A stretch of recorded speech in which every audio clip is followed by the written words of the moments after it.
Gold trusted gold buyers తాకట్టులో ఉన్న బంగారాన్ని విడిపించి ఈ రోజు ఉన్న మార్కెట్ ధరకే కొనబడును. మరిన్ని వివరాలకు సంప్రదించండి 7771077720.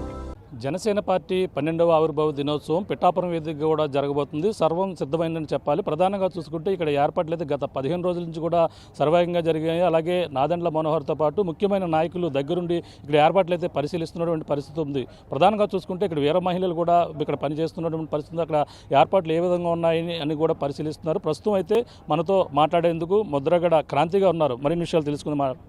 మేడం చెప్పండి, ఈ యొక్క పవన్ కళ్యాణ్ ఈ యొక్క ఆవిర్భావ దినోత్సవం కనీవిని రీతిలో ఏర్పాట్లు చేస్తున్నారు, ఎలా ఉన్నాయి, ఏ విధంగా జరగబోతుంది అనుకో? ఈ ఆవిర్భావ సభ ఒక గ్రాండ్ సక్సెస్ అండి. ఇప్పటికే చూస్తున్నారు ఎంతమంది అభిమానులు కానీ కార్యకర్తలు కానీ అందరూ ఎంతమంది వచ్చేసారో అన్నది. ఇంకా రేపు ఎంతమంది ఉన్నారా అన్నది ఎవరికి అంతు పట్టట్లేదు.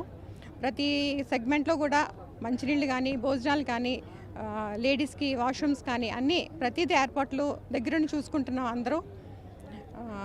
అందరూ చాలా బాగా జరుగుతుంది. ఏర్పాట్లన్నీ బాగా జరుగుతున్నాయి, పక్కాగా జరుగుతున్నాయి. అంటే జనసేన పార్టీ పెట్టిన కానీ ఎన్నో పరిణామాలు చోటు చేసుకుని వచ్చాయి. అలాగే ముఖ్యంగా చూసుకుంటే జనసేన పార్టీలో ఎంతోమంది నాయకులు ఈ యొక్క పరిస్థితులు కూడా మారాయి. ప్రధానంగా మీరు కూడా జనసేన పార్టీలో రావడం జరిగింది. జనసేనలోకి చేరడానికి ప్రధాన కారణం ఏమని చెప్పుకోవాలి? పవన్ కళ్యాణ్ వ్యక్తిత్వం అండి. ఆయన పార్టీకి కానీ రాష్ట్ర ప్రజల కోసం ఆలోచించి తన పెద్ద లైఫ్ని వదిలేసుకుని, ఎంత లగ్జరీ లైఫ్ని వదిలేసుకుని ప్రజల కోసం ఆలోచించి నేను ప్రజలతోటే ఉండాలని చెప్పి నెగ్గకపోయినా సరే, ఒక ఎలక్షన్స్లో నెగ్గకపోయినా సరే దాన్నే కంటిన్యూ చేసి ముందుకు వస్తూ నిలబడ్డారు. అది నాకు చాలా స్ఫూర్తినిచ్చింది. నేను కూడా ఏదో ఆయనకి చిన్న తోడుగా అవ్వాలని చెప్పి మాత్రం నేను వచ్చాను.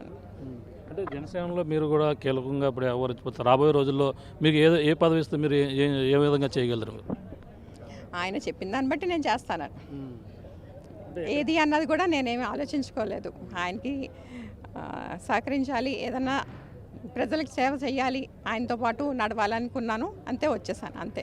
ఇది జాయిన్ అయిన తర్వాత మీకు ఏమైనా బాధ్యతలు అప్పగించారు? ఎక్కడన్నా ఏదైనా నియోజకవర్గంలో చేస్తాను కానీ ఇటువంటి ఎక్కడన్నా అప్పగించడం జరిగింది? లేదండి, ఇంకా లేదు, కానీ చేస్తారని నమ్మకం ఉంది. ఒక విధంగా ప్రచారం జరుగుతుంది, మీరు పత్తిపాడు నియోజకవర్గం నుంచే బరిలో ఉంటారనేది ఒక ప్రచారం జరుగుతుంటూ వస్తుంది. దాన్ని ఎలా చూడాలంటారు? ఒకవేళ ఇస్తే మీరు చేస్తారా? తెలీదండి, పత్తిపాటు అయితే నేనేం అనుకోలేదు, కానీ చూద్దాం ఎప్పుడు ఎలా జరుగుతుందో పరిస్థితులను బట్టి, అంతే. నాన్నగారు చూస్తే వైసీపీలో ఇప్పుడు కీలకంగా ఉన్నారు, అలాగే మీరేమో జనసేనలో ఉన్నారు. ఈ పరిణామాలు అంటే రాజకీయాలు వేరు, ఈ కుటుంబం వేరేగా చూడాలంటారు? అది పార్టీల పరంగా చూడాలి కానీ కుటుంబం పరంగా చూడకూడదు. అటు నేను చేసినా, తమ్ముడు చేసినా అది వైసీపీ పార్టీ నుంచి, ఇది జనసేన పార్టీ నుంచి, అంతే తప్ప కుటుంబంగా నేను చూస్తారని నేను అనుకోవట్లేదు. నేను చూడట్లేదు, అలాగే నేను చూడట్లేదు. అంటే ఇప్పుడు సోషల్ మీడియా వేదికగా అంటే ప్రతిపాటి నుంచే ఒక పక్కన వైసీపీ నుంచి మీ సోదరుడు బరిలో దిగితే మీరు జనసేన దిగే అవకాశం ఉన్నాయని ప్రచారాలు జోరెత్తున్నాయి. ప్రతిపాటిలో కూడా ఈ యొక్క వినికిడి వినిపిస్తుంది, ఎలా చూడాలంటే?